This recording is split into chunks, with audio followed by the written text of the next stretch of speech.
ছোট ভাইরা মাছ মারতেছে, আমি মোটরসাইকেল দাঁড় করাইয়া দেখতাছি। আর এক ভাই ফাঁসি জাল মারতেছে, ফাঁসি জাল কই গেল? ফাঁসি জাল মারতেছে আর এক ভাই। হ্যাঁ, ইউটিউবে ছাইড়ে দিমু। মাছ পাওয়া যায় ভাই? যায়, মাছ পাওয়া যায়? হ্যাঁ, ও ভাই মাছ পাইছে দেখেন, ইয়ার মধ্যে, ডিব্বার মধ্যে। ও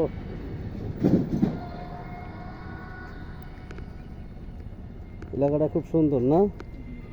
গ্রাম এলাকায়। এই জায়গার নাম কি ভাই? মধুপুর? তাহলে হ্যাঁ, মাধবপুর না? আচ্ছা আচ্ছা, খুব সুন্দর। দুই ভাই বড়শি দিয়ে মাছ মারতেছে খুব সুন্দরভাবে। বড়শি ফেলান, আপনার বড়শিটা ফেলান এইদিকে একসঙ্গে। মাছ আসছে ভাই? হ্যাঁ, মাছ পাইছিলেন?